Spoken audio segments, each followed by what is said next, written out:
What is going on, YouTube people? Neo Cards and Comics here for another edition of the weekly sports card market update.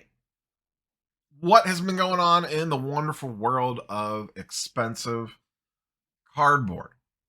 Pretty week this week. Nothing crazy. It seems things have. I feel like I've had to do less Red Alert videos the last month or so as we kind of head into the holiday season. There's obviously been Paul Lesko stuff here and there, but nothing too crazy as we kind of wind into the holiday season.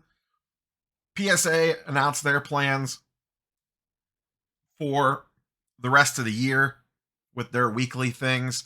We'll just have to see how those roll out. If something really good pops off, I'll do a video and talk about a specific one. But generally speaking, keep an eye on your emails every week for the new PSA weekly pricing special things that they are rolling out.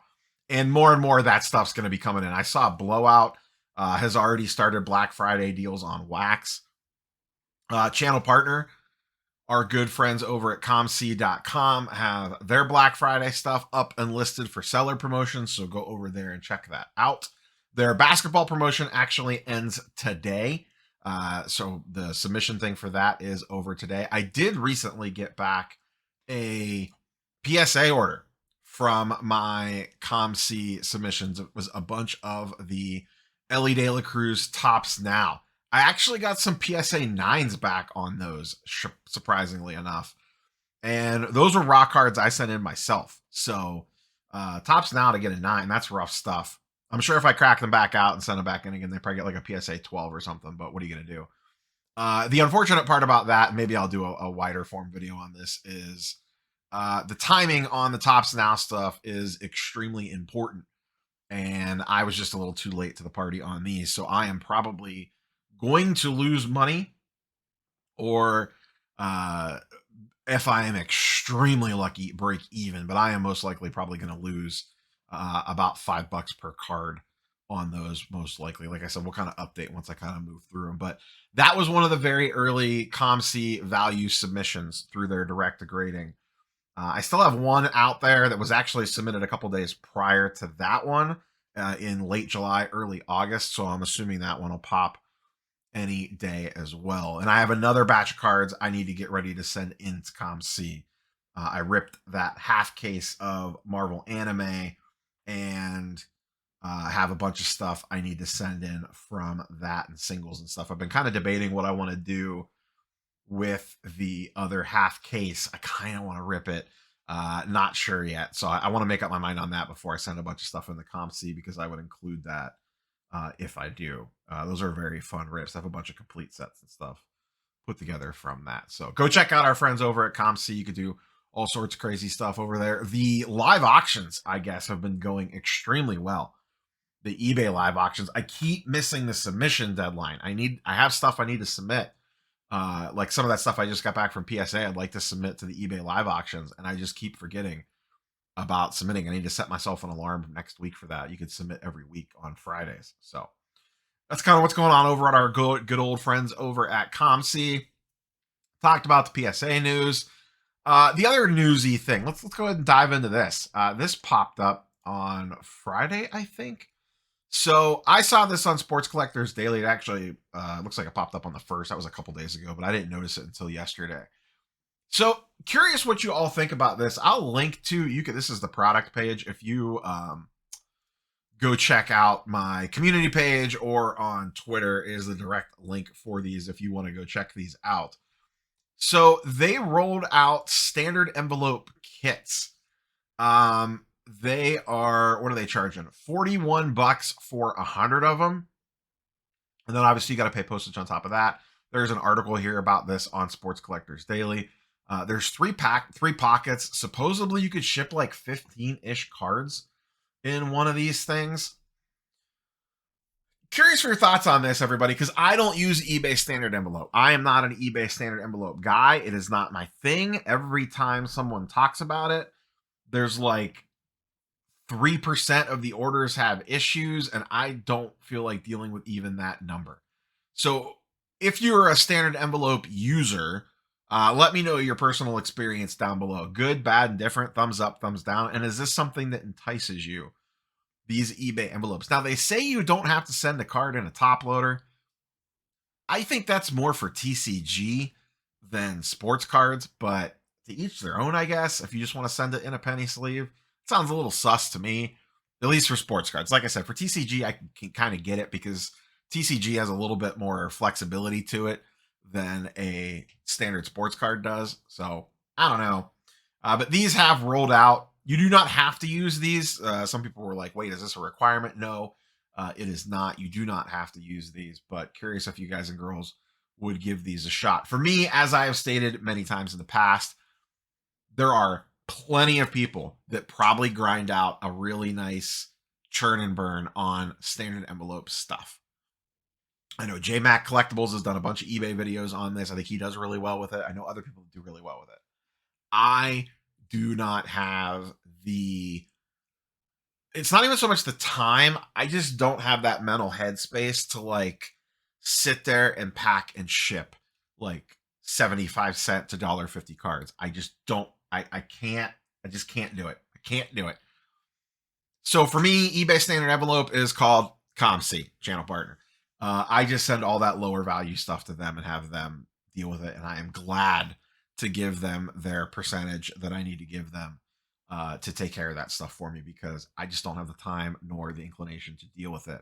But like I said, I know a lot of people do really well with eBay standard envelope. So I don't know if this will, I don't have any firsthand experience with standard envelope. So I'm going to rely on all you boys and girls to tell me if, you know, this is going to be a world rocking event. The other thing that's going on this weekend, which I have not gotten any dealer feedback yet. I have not reached out to anybody prior to recording. Dallas show is this weekend. I think this is one of the last big shows of the year. I think there might be a Florida show too coming up, but Dallas is always a big deal. If you were involved with the Dallas show, if you're a dealer set up, if you were an attendee, as always, you can give me a vibe check in the comments down below as well.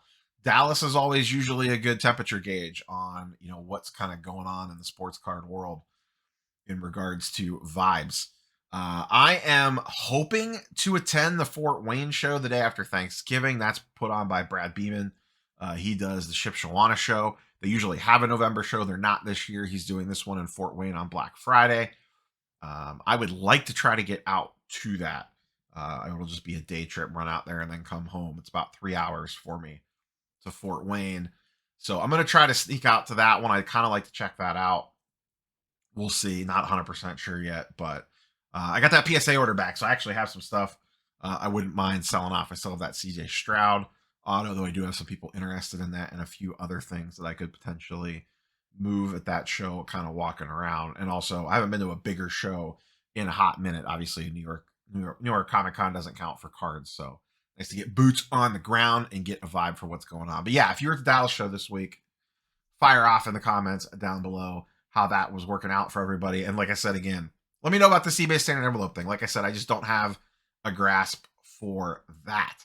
In the actual sports world, the Texas Rangers have pulled off the World Series that nobody seemed to care about. No offense, Rangers fans, but there was a lot of times I'm like, there's a World Series game on tonight. Like, kind of didn't realize a lot of this was going on. And I follow sports fairly closely, and I would see something pop up on Twitter about like someone scoring in the first inning. And I'm like, oh yeah, that's on the night. I should put that on an iPad or something to watch.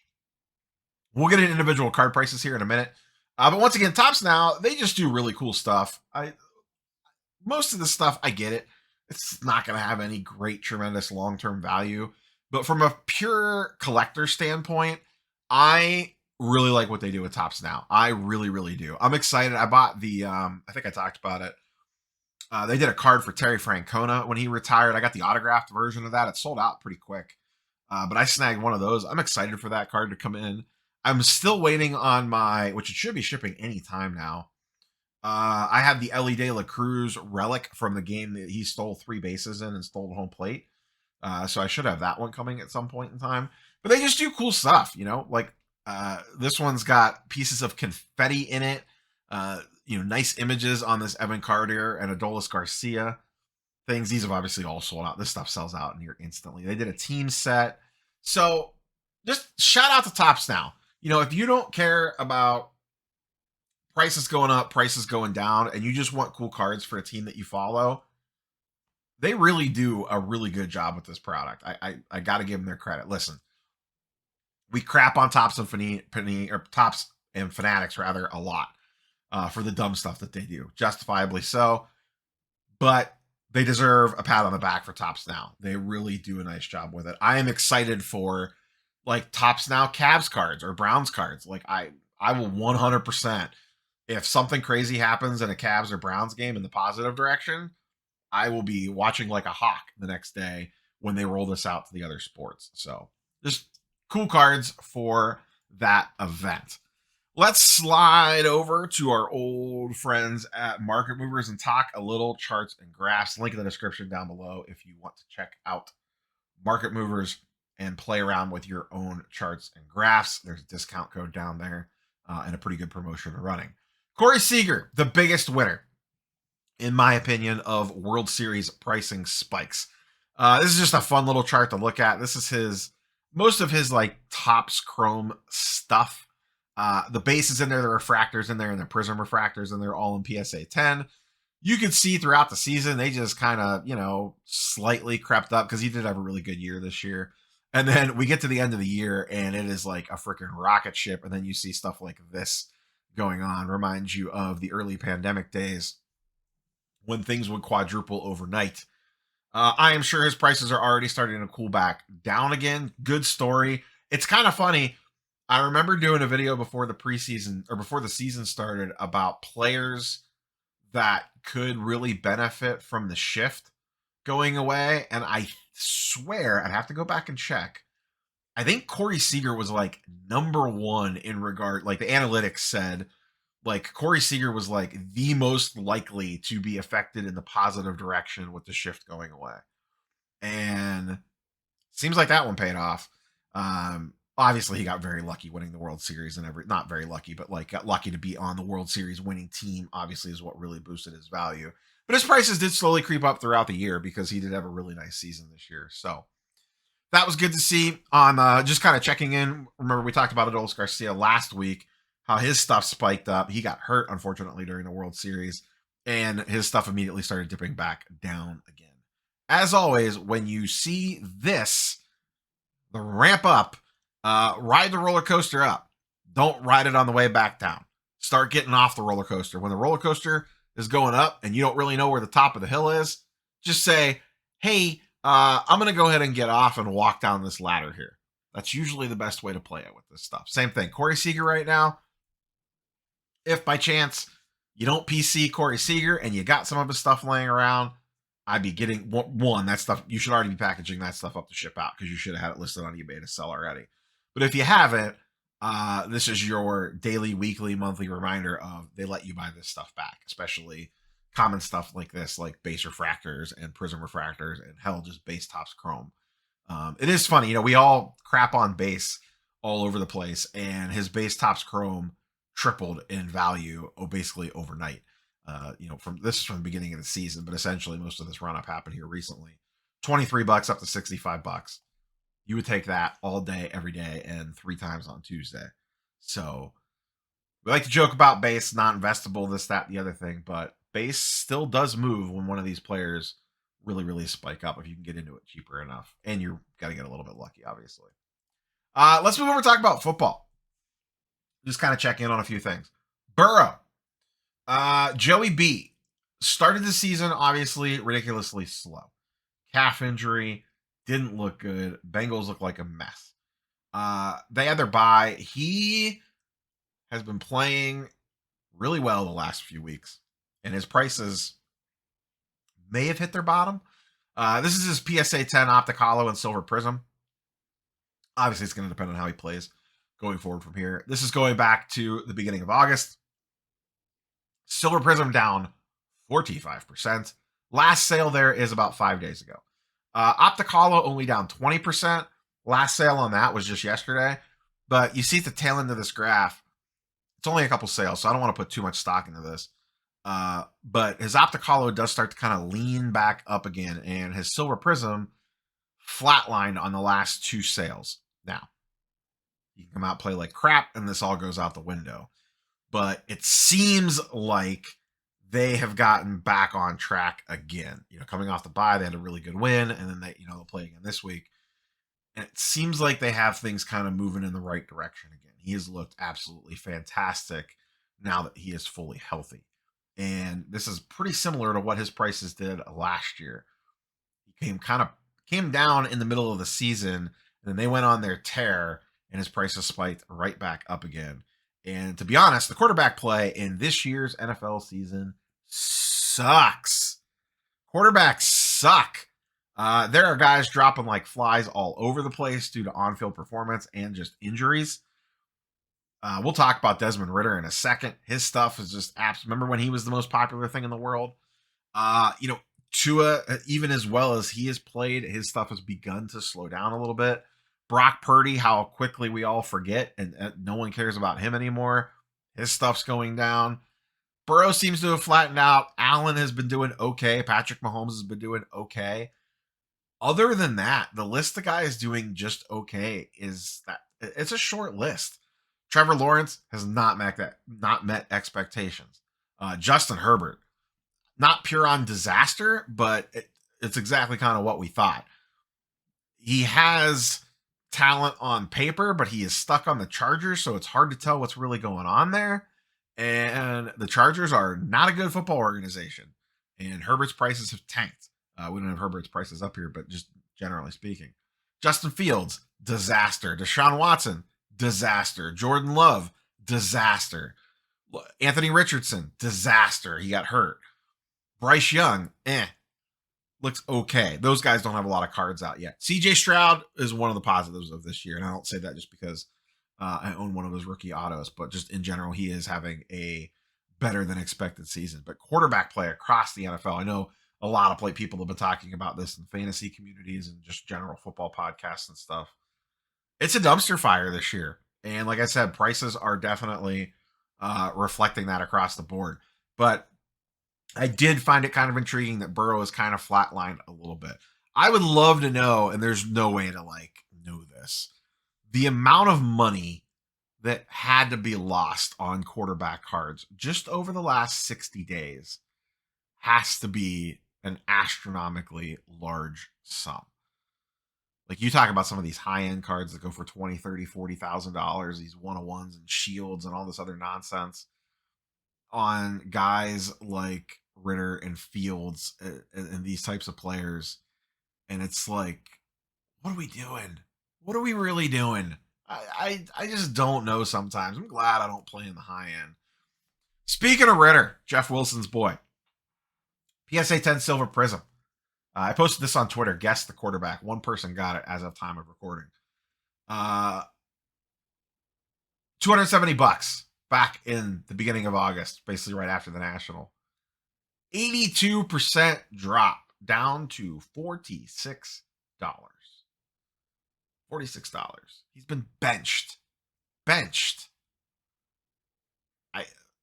just, once again, the amount of money that chase these quarterbacks. There's for at least 3 years now, maybe longer. I don't remember.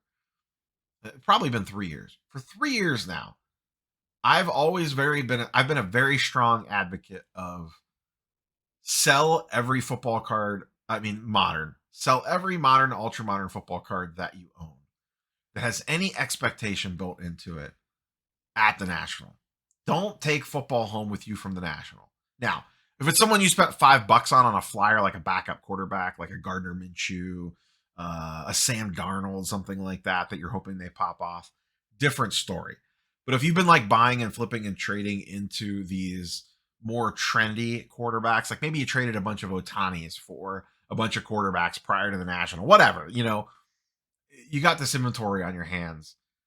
It's not worth carrying this stuff, guys. It's and girls. It's just not. I really don't think it is. Too much goes wrong for the amount of guys that actually go up. The amount of guys up right now on the season are small in quarterback. Like, I don't, Purdy probably still is, but he's trending in the wrong direction. Tua is obviously the biggest winner. And then, like I said, a handful of other guys that we talked about. Mahomes is probably right around flat. Allen, I think, is slightly up or slightly down. I'd have to look. It's just such a mess out there. It's not, unless it's a pet project guy, I just don't think it's worth carrying this stuff in the season. Most of it goes down. Most of it you could buy back into around now and get back into the card for less. Like I said, look at the Burrow. We were just looking at the Burrow. Let's go back one. Burrow Silver Prism. This card was going for $3,000 in a PSA 10. I'm gonna blow this back even a little bit further, just for the hell of it. So what do we got here? Right before the National, 723, 2.6K. Then we have a 2.6K, and then that 3K. So let's say you got into this later or earlier in the year and you sold it at the National for 2.5K cash. Right now, that card's 1.66. So if you're walking around a show trying to buy, and you're doing your, 60% comps, bro, maneuver. But let's say you pay near full price for it. Let's say you pay 1.6 cash. You offer someone on that card. You had the card, you sold it, and you bought it back for $900 less. What, 45 days later? And that's Joe Burrow. He's one of the most hyped guys going into the season possible. That was even with the injury concerns. Football is the one sport I don't want to carry inventory in this season. Just too much goes wrong with injuries. Like I said, if you're taking flyers on guys, defensive players, your cost basis is extremely low on stuff. You're prospecting guys, basically. That's a different conversation. I'm talking about carrying guys in that have built-in expectations already. Because what do we talk about? Expectations meet reality. And that's where things start to go sideways. Transition over to basketball. NBA season has been an absolute blast so far this year. Not going to lie. Even with my Cavs being a full-blown MASH unit to start the season, they've had one game with the full lineup in there. And the other thing that I can't stand are these in-season tournament courts. I don't know what they were doing with that. I watched that Cavs-Pacers game the other night. I thought I was going to go blind. These bright courts are just insane. But it has been a fun start to the NBA season. A lot of guys are playing really well. A lot of teams are playing really well. Top to bottom, the league feels extremely talented. Extremely talented. And Wemby, listen, long way to go. A long way to go with whatever Wemby is going to eventually be or not be. And odds are, his rookie prisms are going to come out later this year or early next year.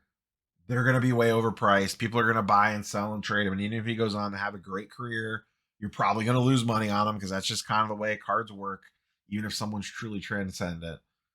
But man, oh man, so far, cross your fingers, that guy is exciting to watch play basketball. He had that explosion game the other night.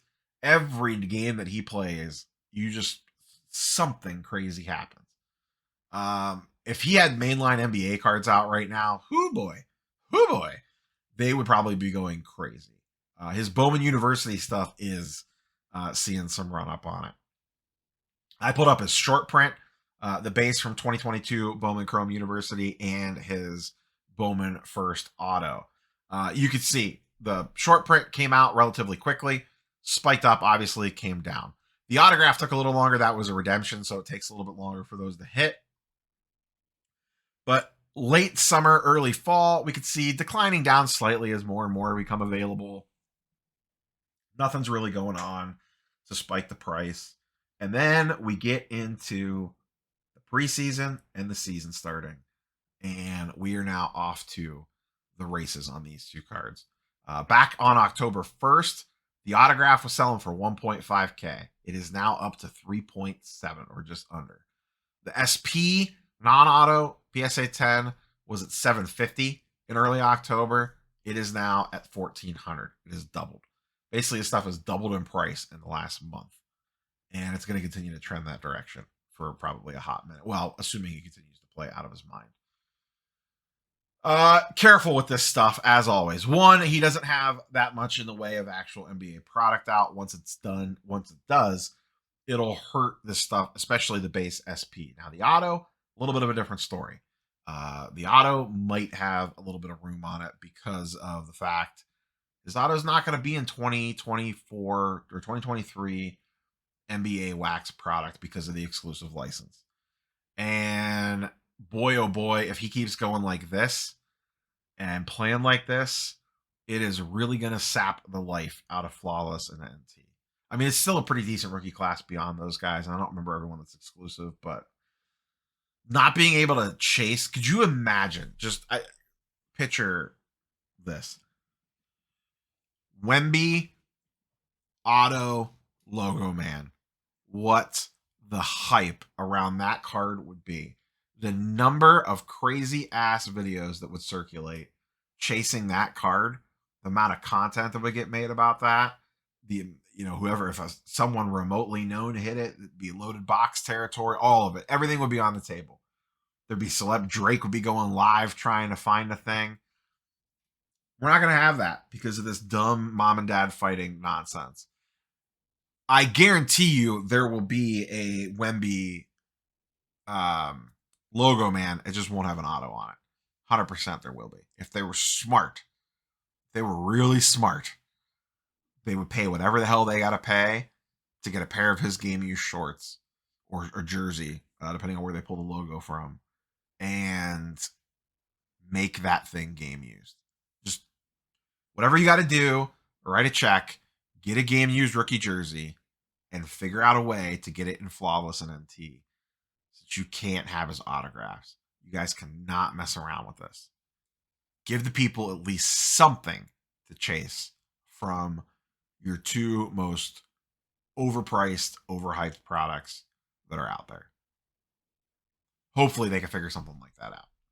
Just general overview on the NBA market so far. This is over the last 14 days. Not surprising, the guys that are going down are some of the guys that got a little bit of preseason love. Anthony Edwards actually playing pretty okay to start the season. Down a little bit. Chet Holmgren having a great start to the year. He might give Wemby a run for his money for Rookie of the Year, depending on how many games each one ends up playing. His stuff's coming down. Jabari Smith, Rockets are off to a meh start. LaMelo Ball, Hornets suck. You got Jalen Williams, Jalen Duren coming down. Duren's actually having a really nice start to the season. Sengun, haven't really heard much about him. Ja Morant sitting at home. Jordan Poole on the Wizards, nobody cares. Kuminga, sixth man for the Warriors. On the going up side of things, Luka is number one on the list in terms of dollar value. Like I said, Mavs are off to a pretty strong start. I did not catch much of the Nuggets game the other night when they played the Nuggets on Friday night. But Mavs look like they patched some of their holes that they had. Lively's been looking really good for them. I like Josh Green. I like Jaden Hardy. Kyrie's obviously Kyrie. You never know what you're going to get there. But team's got a little fight in them. And that's good for Luka's stuff. Joker, tremendous start to the year. Guy's an absolute monster playing basketball. Zion Williamson up slightly as the Pelicans have been having a really good start to the year. SGA continues to creep up slightly. They're man, what a fun team that is to watch in the Thunder.